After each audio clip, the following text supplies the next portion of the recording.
Assalamualaikum warahmatullahi wabarakatuh. Halo teman-teman, kembali lagi sama saya, Korea Sulfiani, LO dari Pertukaran Mahasiswa Dalam Negeri Muda Nusantara.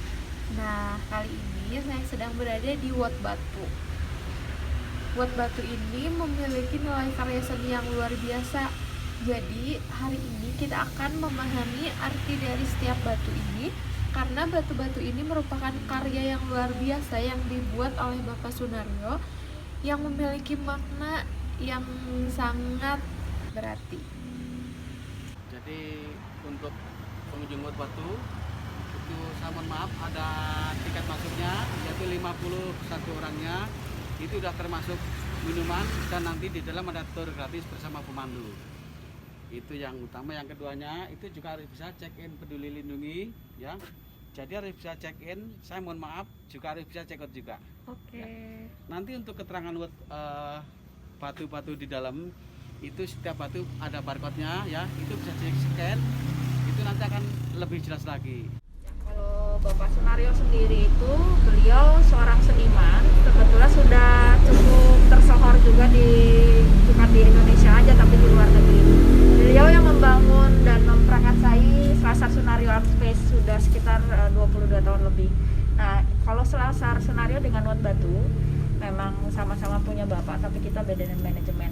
Untuk pembangunan Wat Batu sendiri itu butuh waktu kurang lebih 6 tahunan. Nah, untuk pengumpulan batunya sendiri itu 3 tahun. Jadi untuk perancangan semua konsepnya bapak nggak langsung buat menata batunya, tapi bapak mengumpulkan batu-batunya dari semua daerah bahkan negara. Nah, Wat Batu sendiri sebetulnya dari kata bahasa Jawa kuno. Wat itu artinya jembatan. Jadi menjembatani antara dunia luar yang bising sama dunia Wat Batu yang lebih ketenang. Makanya di sini nggak ada event-event yang acara-acaranya yang memang bingar-bingar. Lebih ke untuk jiwa, soul yang kayak gitu, ketenangan diri lah. Ya, pada saat masuk ya Pak ya, kita itu disambut dengan batu gerbang seperti ini. Jadi seakan-akan kita seperti mau tertimpa si batunya. Ini ada maknanya. Jadi supaya kita sebagai manusia itu kita lebih aware terhadap alam sekitar. Terus Bapak juga sengaja untuk membangun beton ini, semuanya nggak ada yang semen, ini beton semua. Jadi ini membatasi dunia luar dan dunia dalam di Wat Batu. Ditambah dengan ada batu kerikil. Jadi pada saat kita berjalan itu ada sense dari suara. Jadi indera pendengarannya juga kita dilatih. Musola. Oke, ada musola. Di musola sini dilengkapi dengan ablution area atau untuk wudhu. Di dalamnya Mbak kalau lihat tadi ada batu kecil, itu diambil dari Mekah sebetulnya. Jadi yang tadi saya bilang diambillah batu-batunya bukan hanya dari sekitar Bandung, tapi dari luar negeri juga ada gitu. Ini mengkaitkan Wat Batu yang spiritual dengan Mekah yang juga sangat spiritual gitu. Kemudian Bapak tidak pernah memangkas batu-batu di Wat Batu membentuk sampai sedemikian rupa, tidak, tetap seperti bentuk saat diambil ya gitu. Jadi hanya menambahkan garis atau tekstur-tekstur. Nah, kalau yang sebelah sini ini Lingga dan Yoni. Jadi representasi dari batu Lingga dan Yoni itu laki-laki dan perempuan, kepercayaan dari agama Hindu juga. Kenapa bentuknya seperti apa? Mangkuk, itu karena simbol dari perempuan. Kalau ini simbol dari laki-laki. Bapak sendiri kebetulan suka dengan tanaman, dengan alam.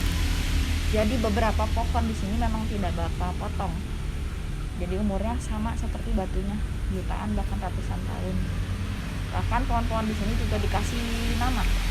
Saat pembangunan Wat Batu, Bapak bukan hanya berkonsultasi dengan orang-orang yang ahli dengan batu, tapi dengan ahli-ahli botanikal juga. Jadi ada nama bangsa Latinnya juga dilengkapi. Jadi ini salah satu yang cukup tua juga sih. Nah, kalau kawasan yang sebelah ini batu merenung, berbeda dengan galeri yang indoor ya. Kalau di sini kita outdoor, dipersilahkan bahkan diperbolehkan untuk menyentuh. Kita sengaja membuat Bapak bentuk cekungan itu memang untuk diduduki gitu. Jadi bisa merasakan hawa batunya yang dingin, kemudian juga ini space yang paling tepat untuk melihat keseluruhan area dari Wat Batunya sendiri. Ini panggung kehidupan, jadi dibagi 3 fase. Kalau yang ini adalah batu indung. Jadi ini representasi almarhumah ibunya Bapak. Ibu kan suka dengan jambu, jadi Bapak sengaja menanam pohon jambu di belakang rumahnya. dengan harapan kalau ibu datang, bapak sama ibu bisa berkumpul menikmati itu ya. Nah ini batu mandala. Batu mandala sendiri pasangannya ada batu angin. Kalau batu mandala ini hubungan manusia dengan manusia karena bentuknya dia memutar. Kolang itu ke atas, manusia dengan Tuhan. penciptanya. Dalam Islam Hadul Winalnal, Hadul Winalnas. Iya, kurang lebih seperti itu. Jadi tidak akan berhenti sampai kematian. Yang mengakhiri hubungan manusia dengan persahabatan ibu dengan anak yang kayak gitu. Nah kalau itu batu perahu. Kalau batu perahu bapak tidak membentuk sama sekali ya, membentuk seperti perahu, tapi bercerita tentang perjalanan hidup seorang manusia sebelum masa kematian. Nah dibatasinya dengan batu lawang. Itu sudah sana itu batu tentang cerita tentang kematian. Kalau ini perjalanan manusia dari lahir sampai sebelum meninggal. Gitu.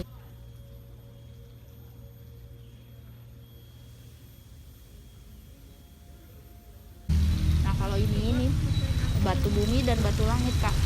Batu langitnya sendiri batu-batu yang ditanam di tembok beton. Ini dari Eropa. Dari Eropa. Kalau batu bumi itu yang ditanam di atas tanah. Jadi bercerita tentang bumi dan alam sekitar juga alam semesta. Kalau di sini ini ada simbol dari Bapak Sunario fingerprintnya di batu lawang. Jadi bagi Bapak harapannya membangun Wat Batu itu someday gitu ya, ratusan tahun atau jutaan tahun mungkin ada yang menemukan seperti ini, bukan seperti situs Machu Picchu sih tepatnya. Karena ini dibuat dengan bantuan mesinnya beberapa, jadi Bapak oke, dibuat ini oleh orang-orang modern. Jadi kayak meninggalkan suatu esensi sejarah orang berkesenian. Ya. Kalau di sini ini batu api. Kalau ini dibuat sebagai simbol api abadi aja. Api abadi. Jadi memang apinya nggak abadi tapi hanya simbol aja sih kak. Gitu. Nah yang ini paling sering orang moto-moto di Iya. rumah. Ini itu batu air. Batu air itu bercerita tentang kematian. Jadi bagi Bapak kematian itu bukan hal yang menyeramkan atau menakutkan gitu seperti orang yang pikir. Tapi sesudah kita meninggal itu jiwa dan raga kita kan terpisah tuh. Iya. Nanti akan menyatu dengan alam gitu. Raga kita juga secara fisik akan membaur dengan tanah. Jiwa kita juga akan berbaur dengan alam.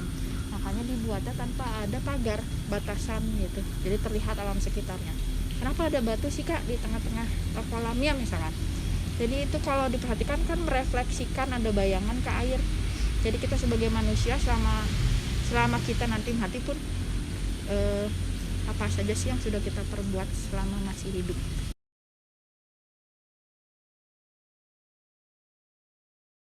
Wat itu kan artinya jembatan. Ya.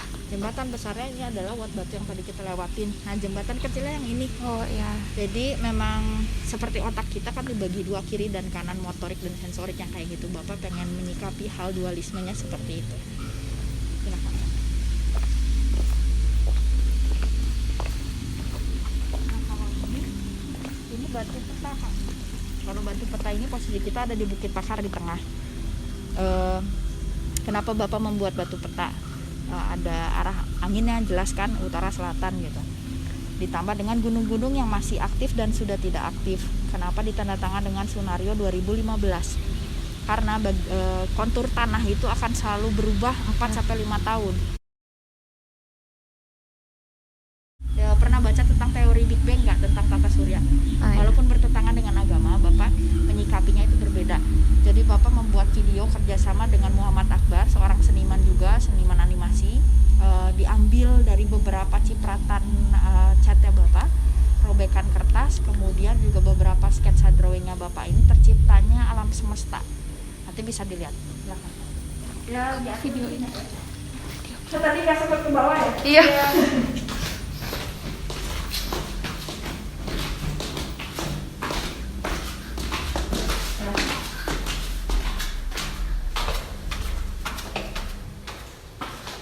Jadi udah masuk ke proses ini sih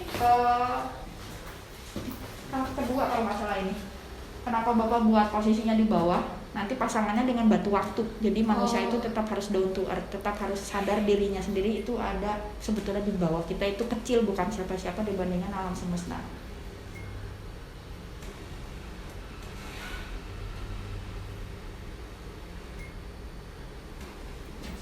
harus ngulang lagi dari awal. Soalnya Apa? videonya looping kan. Tunggu aja.